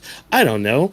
I'm just a guy on the internet spouting my opinion. Hey, like our boy Triple H, Paul Levesque has said, he believes in long-term booking. He believes in what we're telling the story. And yes, we're not. We're in a Triple H era, like Paul Heyman said at the award show. So we will be having a Triple H era. Are they always all good? No, but we believe that what he's doing is right. Let's see where it leads up to. He knows that he. People keep saying that he has a burner account. That he is reading what the internet wrestling community be talking about and everything. So at the end of the day, I'm glad for Carmelo Hayes and Andre to pull a great match, entertaining one, and I'm glad that they're getting time. Curious to see when is Carmelo Hayes is gonna go for his first title. Are we gonna have a triple threat since Carmelo has gone to LA Knight before? So I'm curious to see if LA Knight wins the title over our boy Logan Paul. Does this go over Carmelo now? Like, hey, I see you got the title. Andre could go for that too. So now we have a triple threat down the line in the future. So this could add a great rivalry and a great story continuation of how to bring back LA Knight back into this once he becomes a champion. Yeah, but man, this match was really good though. Like the fact that this match, first of all, it was on live TV, but like the fact that this match also like got me thinking a little bit more. You know, like because I don't normally like analyze a wrestling match, especially like one on Raw or SmackDown, because usually like it, I feel bad saying that they're kind of basic on the weekly TV shows, but like sometimes they kind of are, you know. Sometimes it is just like a simple roll up that ends a match in like 3 minutes, which we'll get to here soon. But like sometimes, you know, you get a match like this where like it gets you thinking, it gets you like being like, okay, wait, I'm starting to notice this and this. Like you said that too. It's just like, you know, you're noticing like the leg slaps and all that, and like, you know, some of the timing stuff too, where it's like, you know, your understanding of it, you know, has gotten deeper, just as my understanding has gotten deeper with it. But like it's always in different instances too, so that's kind of cool as well. People don't understand that. Yes, wrestling is fake. Yes, no matter what you want to say, but it's not what it is from what you think. Yes, it's scripted, but it's more to it. I will always go back to what people has been telling about wrestling. It's live action theater. That's what it is. Live action theater, and that's what wrestling is. You never in a theater in Broadway or in any type of Romeo and Juliet. You can never scream, "Fuck Romeo! Fuck Juliet! Yeah! Fuck the councils!" No, you can't. Look, I'll fuck Juliet. You can't say that. You can't scream that during the show, but say that. But during a live wrestling event, you could be like, "Fuck Daniel Bryan, fuck MJF." You can have a little kid punch MJF at a live event. You can have Roman Reigns stare at a little baby and give eye contact. That has like it's a clip that's been going on for I think the past year of how Roman Reigns just gives eye contact to a little kid because the little kid was mad at him or something. Like that's the part of wrestling. It makes moments, it makes stories. Like people will not talk about the wrestling match more than the moments you remember, the WrestleMania, the SummerSlam, the moments of Ric Flair retirement, of the time where we had this match. We're talking about Carmelo Hayes and Andre, a match between two superstars that one came back and one came up from NXT. But what they're doing is their best match since the past 5 months, since one character came up and the one character that came back from 6 years or 3 years. So it just shows of how people could improve in their job in the role and get over with the audience organically, just as long as you get them to do their job. So, as all, I'm glad. And we keep it moving. Oh yeah, and I kind of want another match between them in the future. Yeah. Not yet, but like yeah. Just kind of let this one simmer for a minute. But man, I can't wait for another match with these two. It's gonna be great. It's gonna be glorious. And you know they're both gonna be champions. I mean, Andrade's the current Speed champion right now. You know, as much stock as you want to put into Speed over on Twitter. We actually had our first draw on Speed. Just to mention that real quick, Ilya Dragunov and Carmelo Hayes themselves had a 3-minute just banger that ended in a draw. So I think those were the perfect two people to have your first draw for the concept of Speed on WWE. on WWE's Twitter. I mean, X, um, yeah. were you able to catch any of that, by the way? Just quick little side tangent with that. No, I have not seen the Okay. match. I wish I had made the time to see these 35 minutes match, because me saying, yeah, I don't got 3 minutes to see the match. But then if you watch the anime podcast episode 150 from yesterday, I made the time to see like 5-6 animes that have like a 6-8 sentence title. But then while I'm talking Yeah. about them, I make fun of them, saying that it gets tiring to name a whole title within one sentence of me talking about the series itself and reviewing it. So it sucks I haven't made the time to see a web series, is what I call it, a web series on Hmm. Twitter, of a 3 to 5 minute match that's been going on for the past 5 months. It sucks I haven't. But again, I did see the matches that had Ricochet as the champion and him involved. But since he Okay. lost in 100, I just haven't been consistent. So, like, technically over the past 2 months, I haven't seen them. Like, I've seen clips, I just haven't actually stayed and seen the full 3 minute match itself. Gotcha.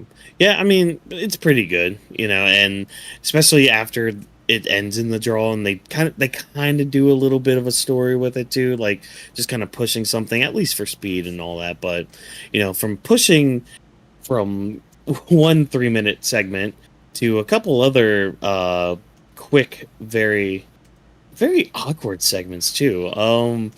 We're going to start talking about mainly our women's title picture. So Bailey and Nia Jax had a sit-down interview, and normally these are pretty good, but this one was odd. This one felt weird. So it started off with Nia just simply cutting off Corey Graves and basically saying, "Hey, this is why Bailey is crap, and I'm going to put her down like Old Yeller."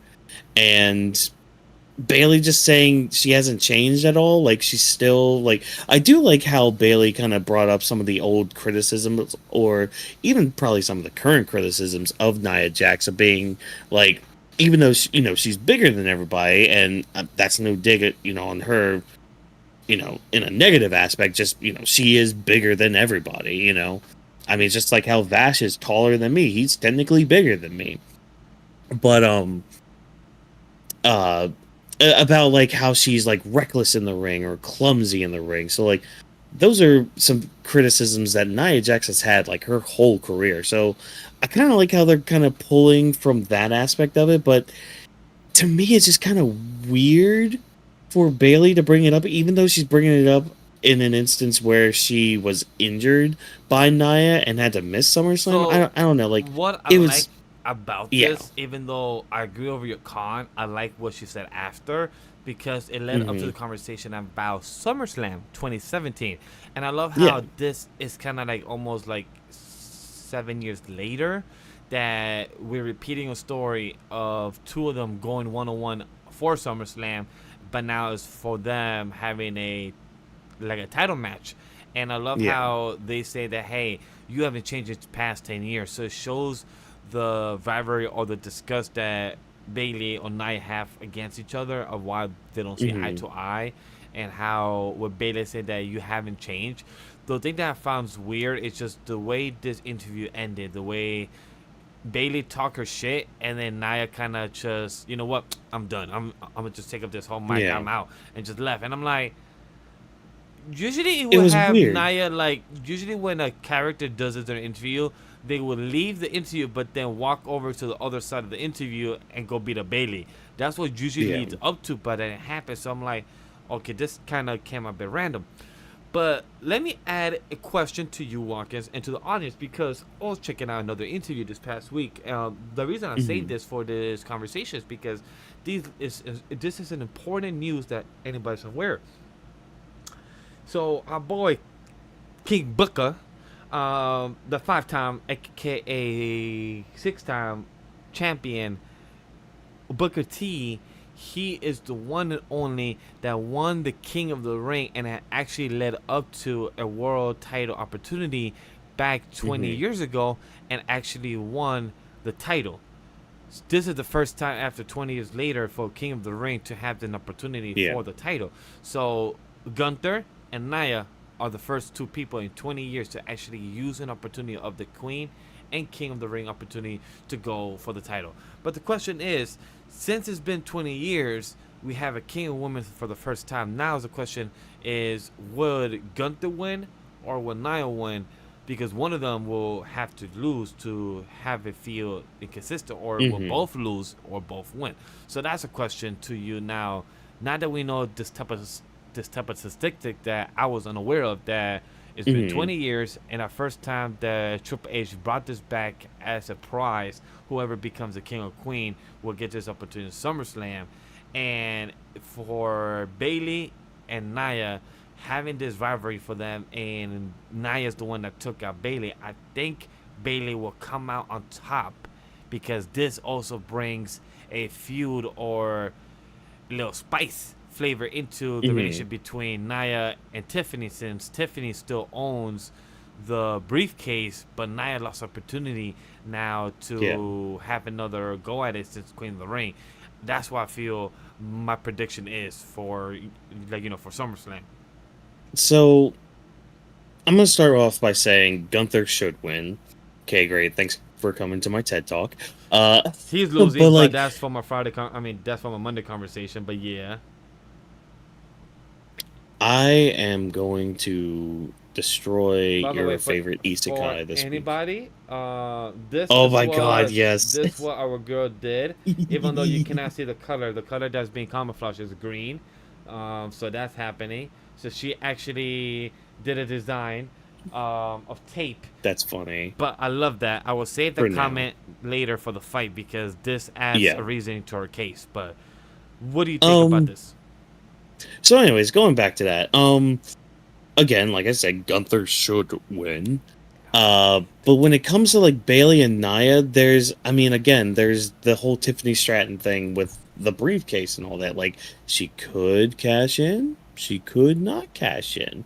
But like, for me, I'm in the mindset of having both of them go over this year, mainly to really actually firmly establish that statistic you were talking about having the winner of the King of the Ring, getting that title opportunity and then having them win. Like, you could boost up the numbers of the statistic throughout the years too, because there's your Stone Colds, your Owen Harts, like all those people that have won King of the Ring, gotten their title opportunity. How many of them actually won, held the title for a bit and all that? So like, you can continue that one, because like, I can't really recall many that have gone for a title after King of the Ring and not won it. Like, again, like the one that keeps popping into my head is Brock Lesnar, like, because he won King of the Ring his like first year on the main roster, like just 2 or 3 months onto the main roster, he won King of the Ring, and then he beat The Rock at SummerSlam. So like, it can be used to elevate a higher, not smaller star, just like somebody who's like breaking into the main event picture and all that. So you think Nia will be going over? My initial thought is yes, because again, just like with that mindset and all that. But like Tiffany kind of throws a wrench into that. But like, after what we saw tonight, she might be holding on to that briefcase a little bit longer. But I might still say Nia Jax, because she's also on a really good run. Like that, I think that's what was so weird about this segment. Like, with Bayley, it might have been Bayley's delivery too, because I think she has gone on record saying that sometimes she does stumble a little bit with promos, which understandable. That happens to all of us. I mean, look at me earlier tonight stumbling over our intro. Like, it happens. Things like that happen. So like, maybe that was part of it, because like, the weird part that this segment was trying to do, or that it ended up doing, was giving sympathy towards Nia. And it's like, well, hold on, pause, wait a minute.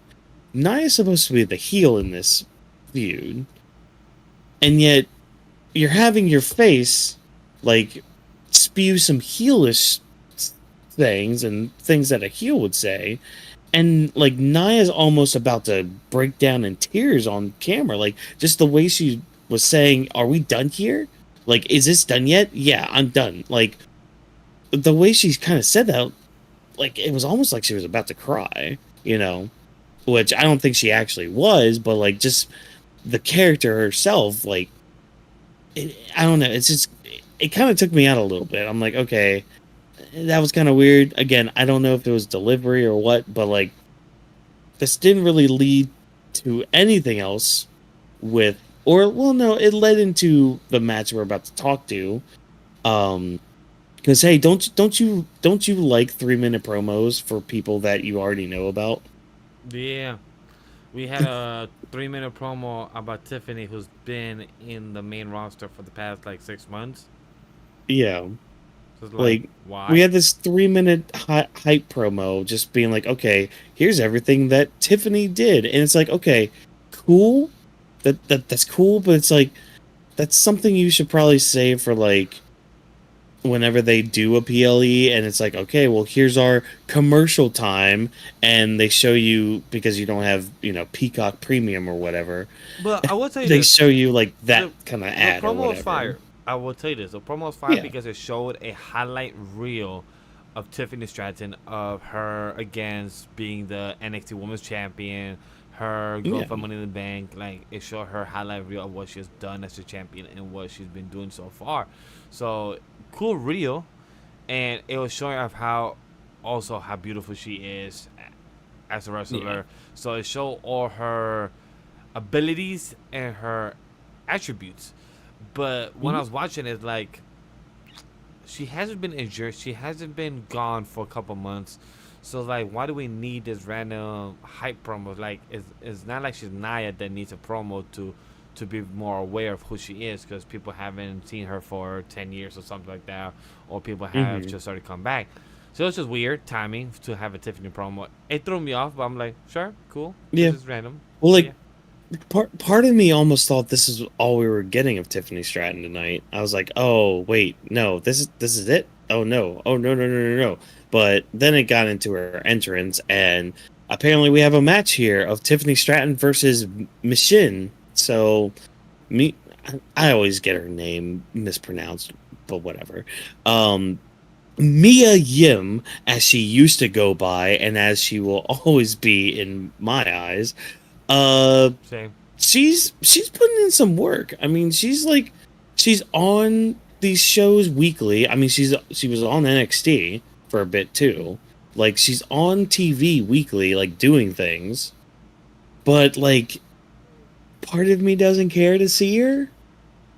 Like because she loses a lot, which is funny because she won tonight. But I don't know. Like what did you what how did you feel about this match? Because like it happened obviously because it was a People need to match and we're remember, talking about it.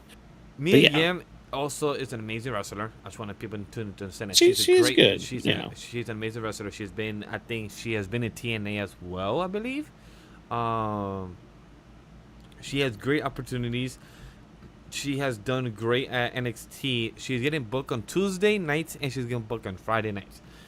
As somebody in her position, you're getting the paycheck, you're getting the money, and you are getting paid and getting to be on live TV and doing what you love. Are you? Mm. Is she happy where she's at? So far, from what people, from what she posts on Twitter or on IG, from what I see, she's happy, and she's clapping back at others saying that she's getting work and she's getting booked. So she has Yeah. nothing to say about that, and I say that's good right now. At the moment, I'm okay where she's at because she's putting the work, she's putting the fight, she's putting the effort.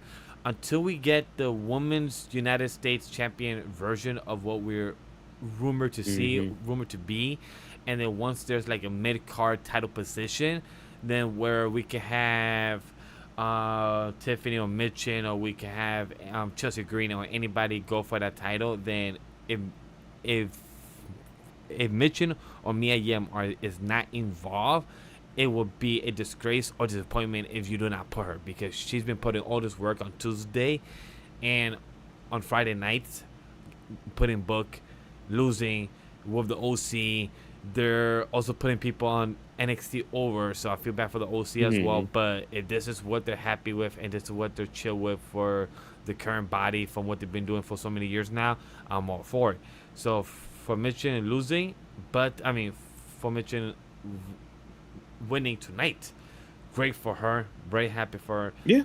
I love how Bailey came out to distract Nia and he get involved with Michin and have that type of dynamic is very different. And I love how our girl Bailey was using the briefcase to destroy it. People was mad for the briefcase, but I'm like, no, that's good, this guys. is perfect. This is a perfect opportunity because now by next week Friday, she can introduce the new Tiffy Time design that's pink and probably have a clock or something. They've probably been drawing up designs for the past months. So they probably have one ready to premiere one show and then sell it the same night at the Reno Stadium and have copies already online ready. So for me, I was very happy for Bailey to be involved and to show this briefcase. I do feel like Bailey was very happy about that. So it's a good time.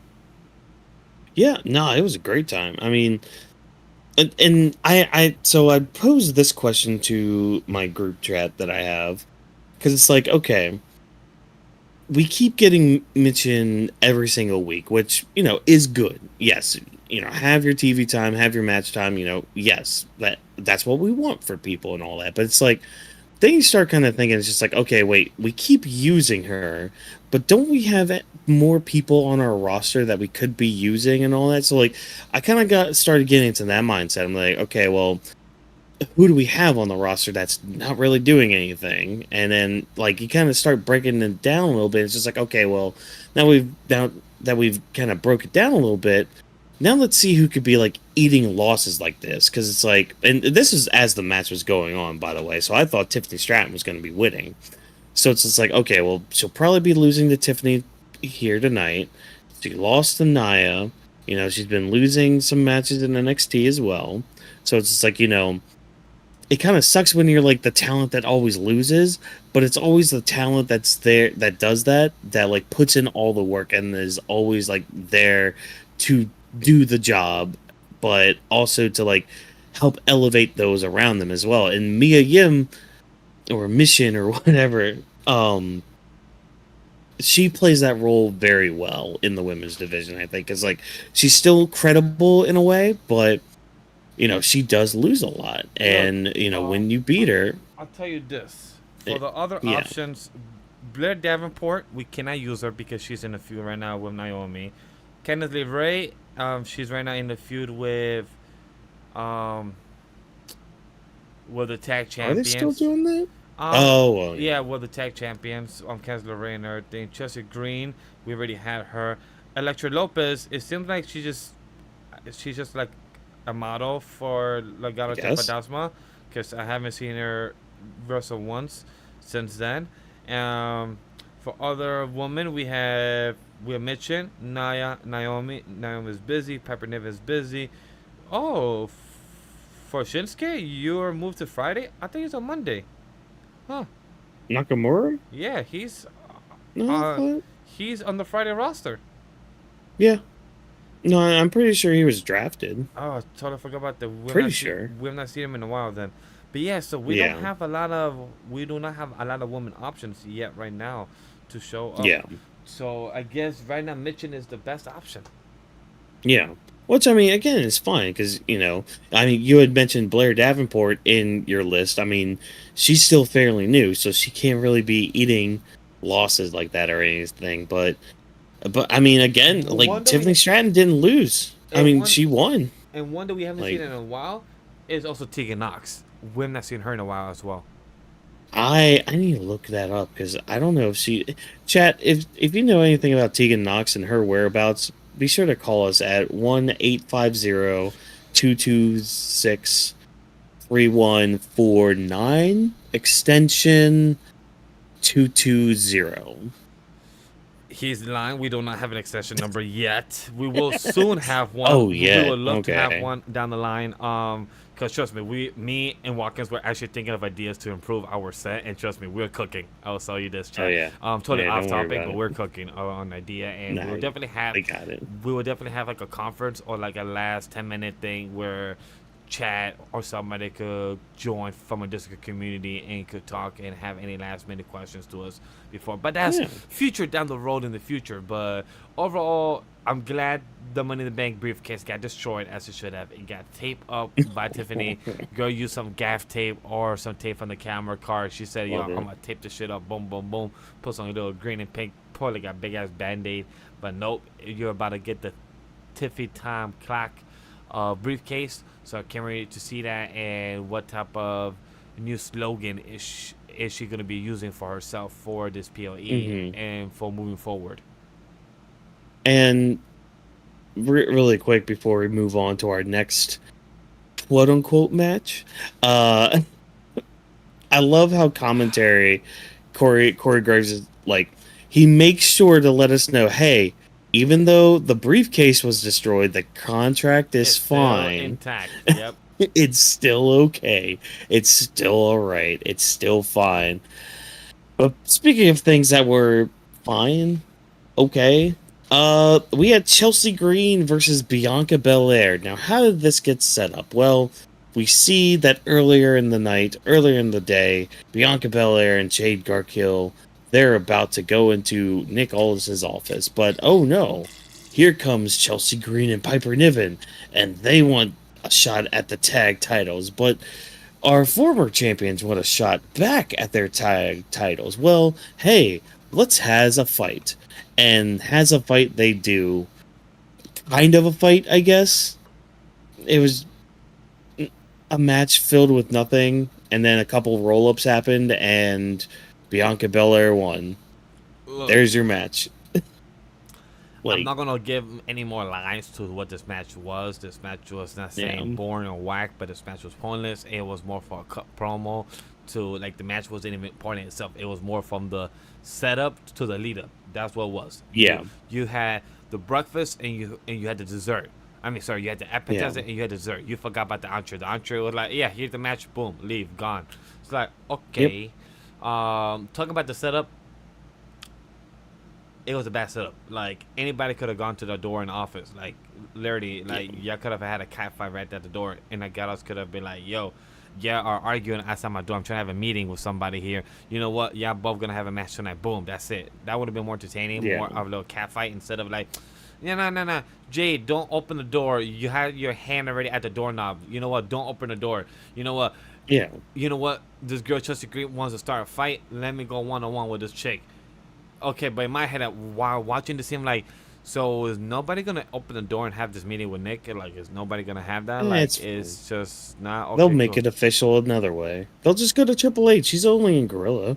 Yeah, they'll be like, "Hey, Triple H, give us this match."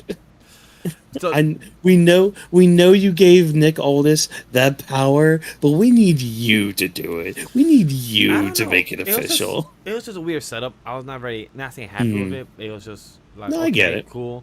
However, what happened by the end is like, wait, Chelsea Green could win. I would have rather have seen Chelsea Green win as a roll up than fucking Bianca Belair, which again, she's the EST. Yeah. I get it. You're strong. You're beautiful. You gotta, have that hair whipping back and forth. Hey, whip it back and forth. Hey, whip back and forth. Yes. But Asla Dawn and Alba Fire tag team championships of the women division came out and did their thing.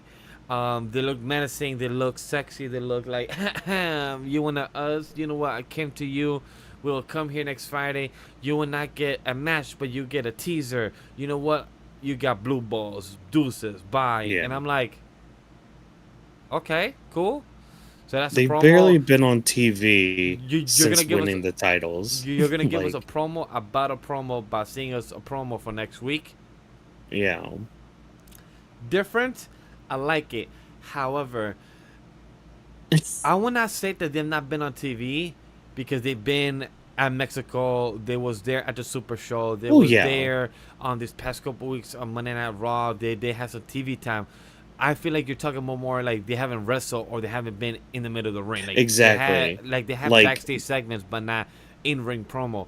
I feel like Exactly. the reason that we have not seen them is because I feel like Triple H or the behind the scenes employees and workers are helping them to get much better in the ring, or to get the crowd probably put in the work, get the better acting, have them be ready as a champion. So because I feel like if Jade and Bianca gets a title match, I don't want them to win.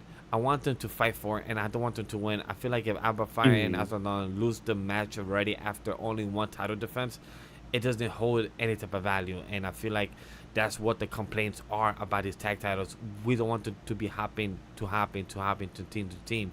We want And them see, to at least show that's some defensive, at least show some teamwork, and that's what we want. And I want Alba Fire and Azaddon, like, congrats to them. I feel bad for what happened to them for the past couple months, but do not waste this opportunity. Do not let them feel like they just got they did not just get a hand down. Hopefully, it's worth it. and that's my fear with it. Is just like, are was that just a Scotland pop then when they won at Clash of the Castle? Because I that was almost a month ago. Now I'm starting to think about it more. Like, oh, that was a while ago. It feels Yeah, just like yesterday. that was But 6 weeks like, ago. Yep, that was 6 weeks ago. yeah. Oh my God, 6 weeks ago. See, even then, like, have they defended them once? Like, I get like the Mexico thing, the tours and all that, but that's great doing those live events. What about TV?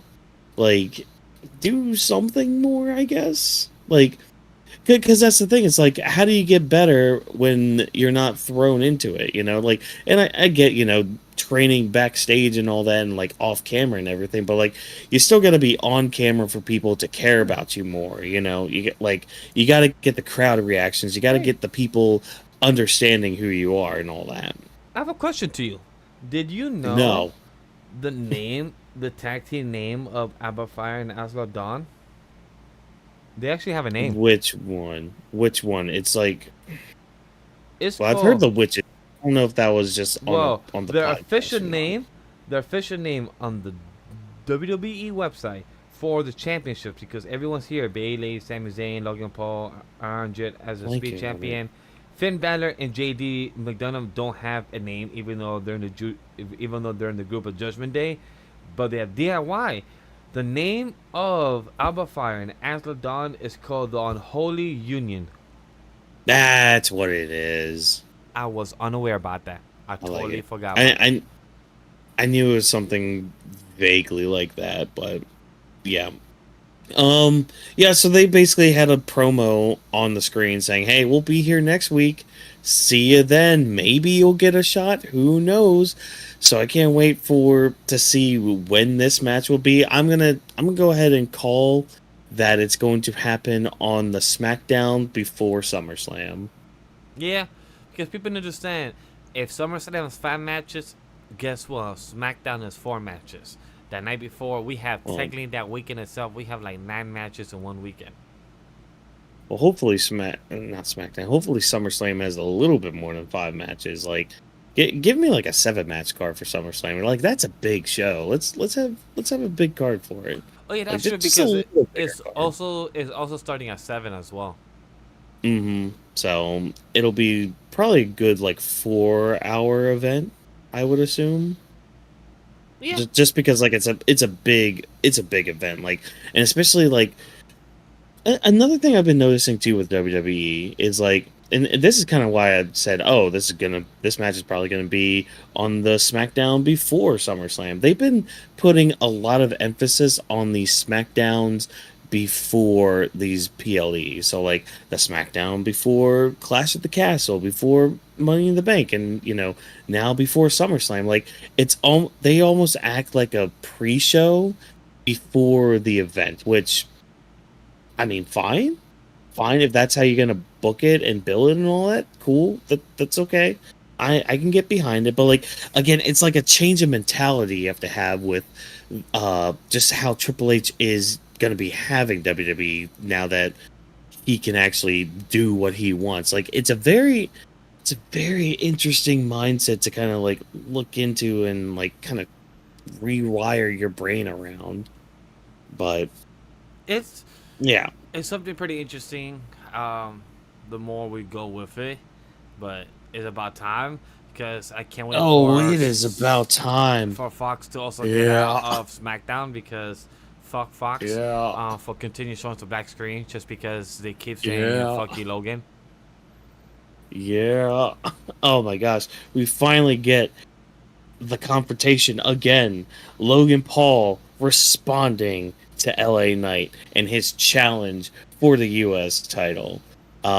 Yeah, we did actually get a contract signing, and they had probably my favorite promo of the night too.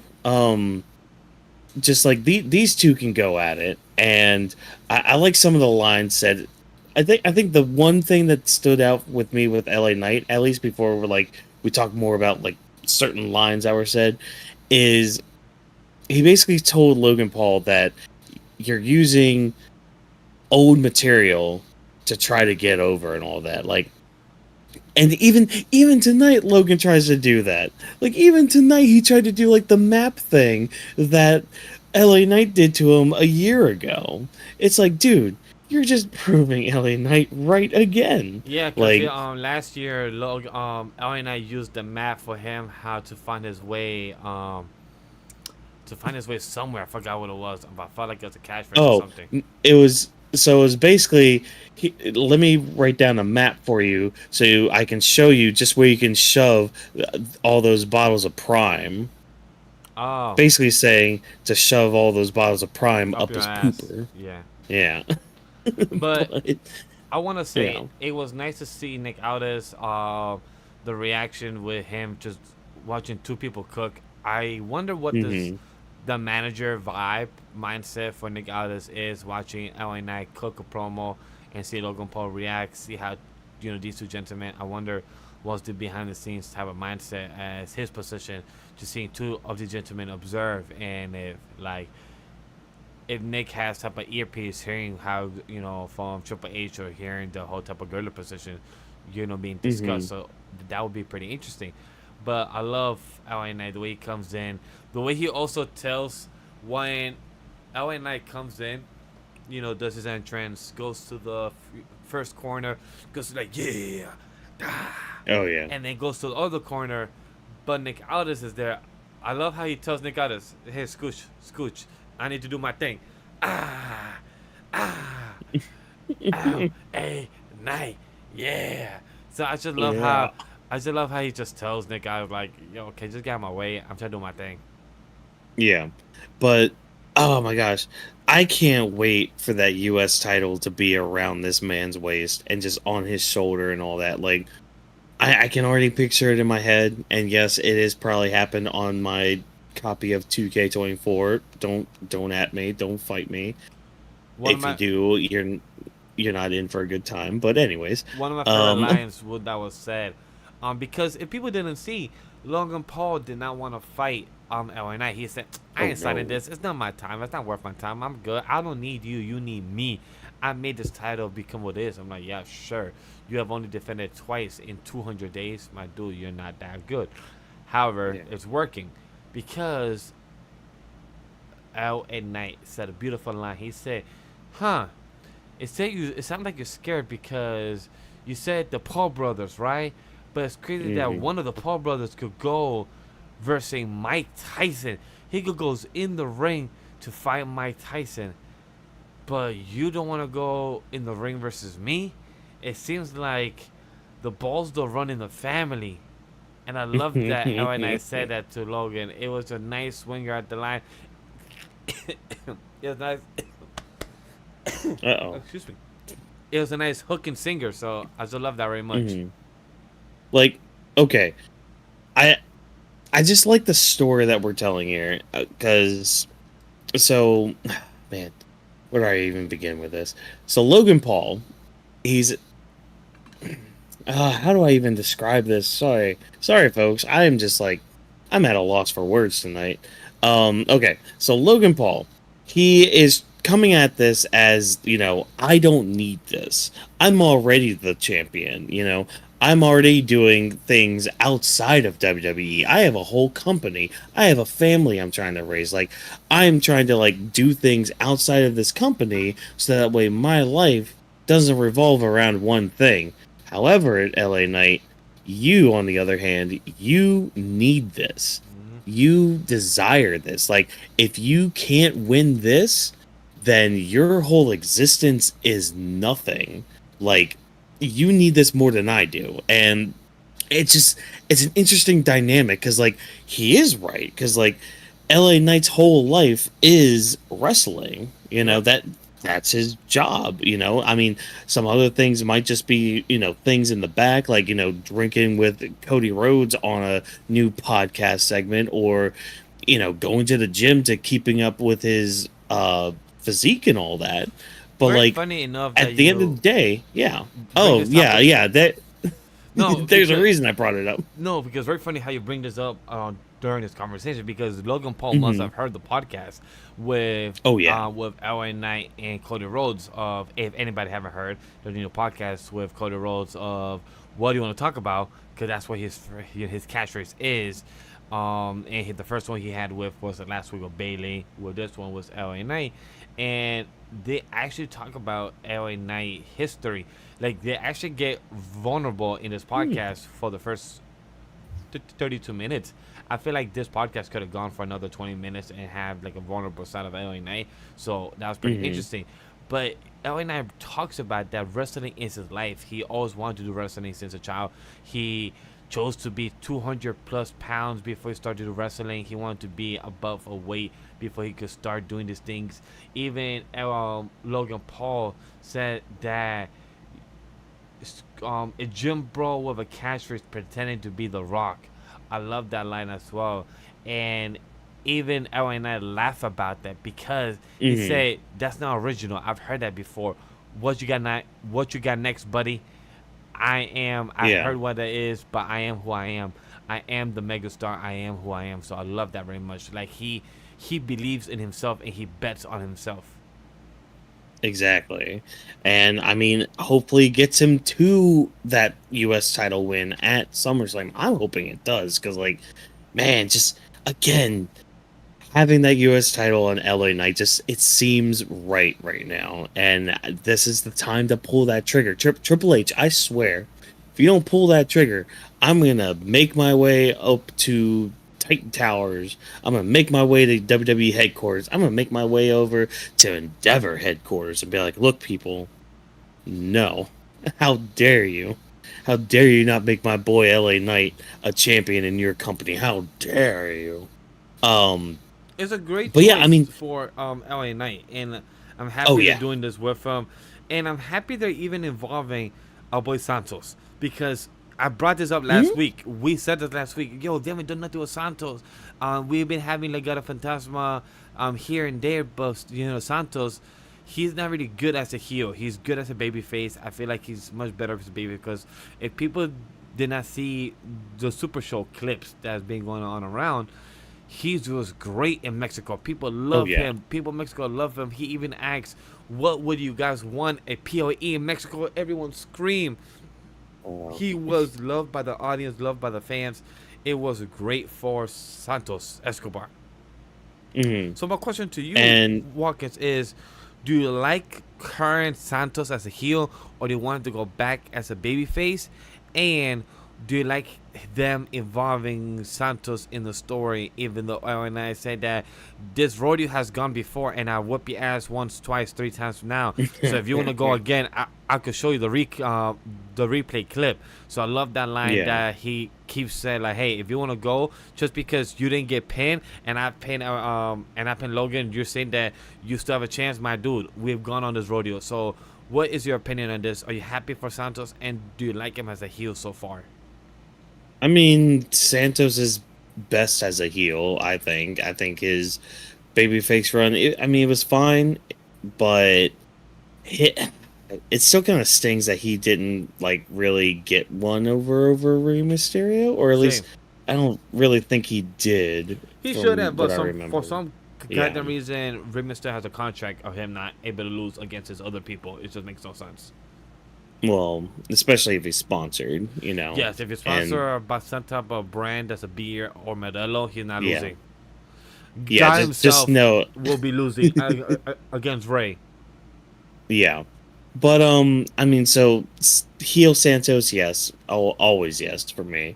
But with him being involved at this point in this story with like LA Knight, the U.S. title and all that, I really don't know because like I mean, we got a match set up for next week, but it's like okay, that's a match that LA Knight really can't lose because then he kind of loses momentum going into SummerSlam, but like I guess you could do something where, you know, maybe a Logan Paul costs him the match, but it's just like, even if you do that, I don't know. It's just, it might have to depend on how they do it. If, like, LA Knight does, you know, lose that match, but it's like, he kind of needs to keep looking strong going into SummerSlam, at least in my eyes, you know. And I mean, he did stand tall tonight, you know, not only just in the promo work, because you know every time they're in the ring together, he cooks Logan Paul, but like they even had a little scuffle, and LA Knight was able to get out of it, so he was standing tall, and Logan Paul was backing away, so he's already got Logan Paul's number, you know, a bunch of times, not only just on the mic, but like even pinning him, you know, to qualify for the Money in the Bank match. Oh, to add on top of Yeah. that, I love the promo he said in the beginning when he said, "Yo, I had to get your attention. I had to travel over the world. I had to go to your beach house. I had to lie to your Hmm. boys. Your boys and everything were annoying." So I love how he just lied and just saying that, "Yo, I had to come and find you to get this title match." Like, Logan, just sign this thing, goddamn paper so we could go the show on the road. And you know who else has LA Knight's number, Whawkins? It's Who? Santos' mama. Oh my God. He pulled a Yo Mama line, and I'm just like, oh, LA Knight, thank you for taking me back to the 2000s. Thank you. Thank you for taking me back to that wonderful, beautiful time of, yeah, well, your mom. He Oh my said that if gosh. you want to get in a fight with me or if you want to get in touch with me, you don't know who got my number? Yo, mama. All right, man, I see you. I'm like, wait, Exactly. what? How you See gonna? you next week. Yeah. How do you literally It's just like, give you a dude. segue like, yo, you don't got my number? Yo, mama. All right, deuces, yo. I'm out. I'll see you next Yeah. week. Yeah. Yeah. Just like, I'm surprised Santos didn't even attack him at that point. I'm like, dude, that's like the perfect setup for like an attack Bro, backstage. as a But yeah, kid, okay. I used to get We'll in save it. fights when kids used to say a your mama joke or your daddy joke. I used to have an anger temper when kids used to make Yeah. fun of my parents. I'm like, what? Make fun of me? I don't give a fuck. But make fun of my parents? I'll fight you, son. Bah! I just Hmm. get in trouble for that as a kid. So for Santos not even pull up or not even the camera show his hand, get angry or his eyebrows starts twitching like, oh, L.A. Knight, I'm gonna beat you up, fue puta marica, de gran, fue puta or algo marica, something Santos. Yeah. Ah, bad.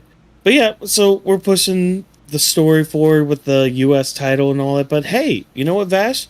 We've reached the end. That was SmackDown. That was everything that happened on SmackDown. So like I guess we'll start with our overall thoughts real quick. So I guess for me, like the SmackDown, it was all right. You know, we had a couple matches here, and one that was just like really short, but like the others, you know, they did what they had to do. I didn't mention this when we were talking about the Mission Tiffany Stratton match, but I do want to point out really quick. I hope Mission's okay because she took that Alabama slam on the outside of the ring, and I don't know if you saw her head, but her head like bounced a bit, like when she, you know, landed down and when they were outside the ring.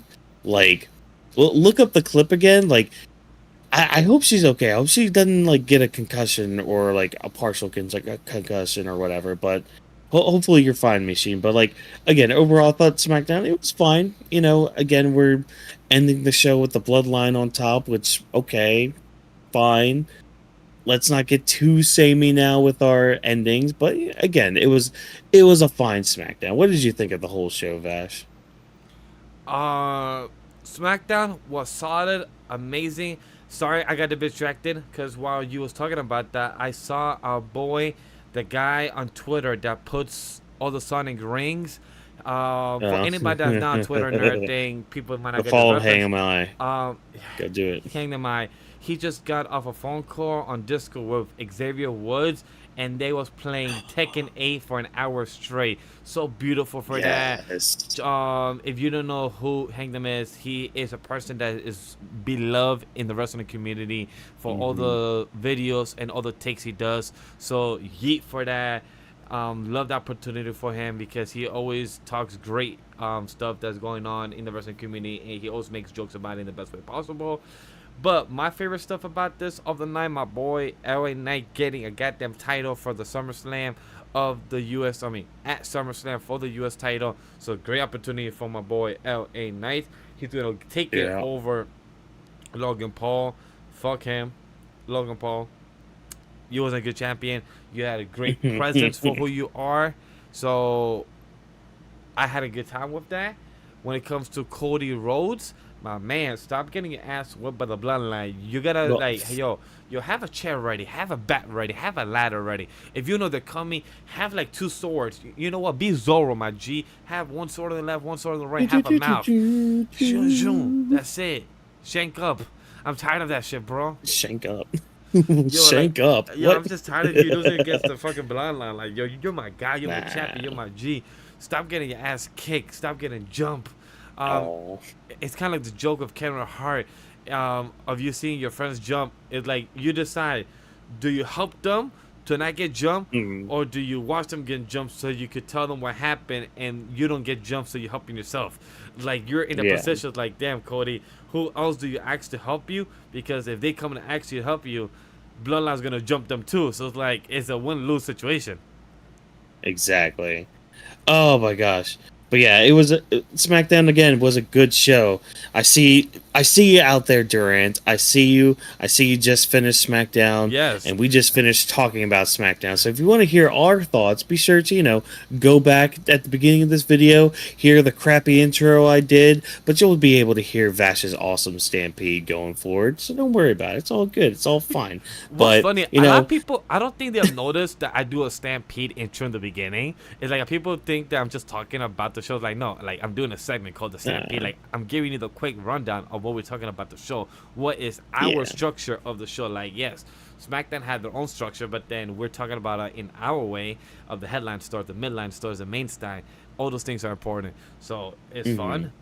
But other than that, the worst, not the worst thing, the least important thing for me of this night 2-hour show of SmackDown was the Bianca Belair and Chelsea Green. It was nice to see Chelsea Green, but the Bianca Belair rolled up and her winning, and it felt like they just came here to look pretty, look good, have a quick match, and then just build up for the next week.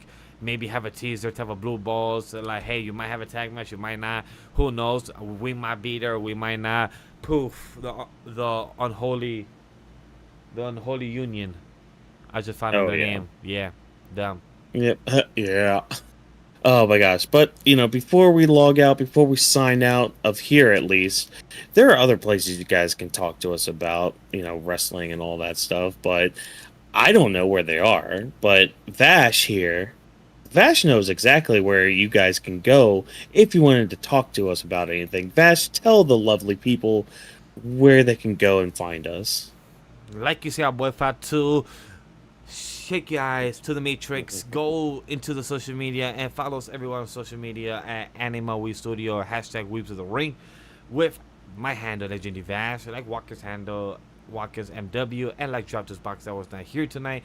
Please let us know if you like our content, if you follow us. Let us know if you guys, let us know what you guys think about the show itself of Weebs of the Ring episode 48 of the coverage of SmackDown of July 19th, 2024.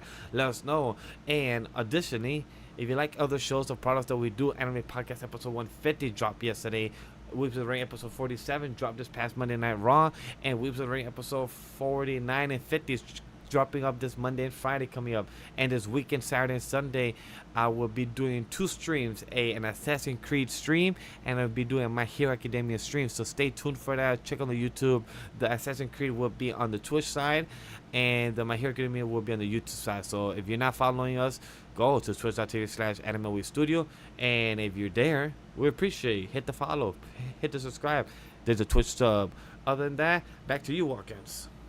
Oh, goody, goody, goody gumdrops. Yes, it was a good night, fun night, great, chill, just a chill evening. Again, like, SmackDown was hot, but we like to be chill here. But I just want to take some time to thank every one of you. Thank you so much for taking time out of your day to listen to us here at the Weebs of the Ring podcast. If you enjoyed what we had to say, why not do exactly what Vash just said? We are known as AniMa We Studio on all social media platforms. Just remember, that's we with a 3. And also use the hashtag Weebs of the Ring to interact with us about anything regarding wrestling before, during, or after our shows. Feedback is always appreciated, as we are nothing without you guys tuning in, especially when it's positive criticism. We love that because we love to improve. Weebs of the Ring is presented by AniMa We Studio.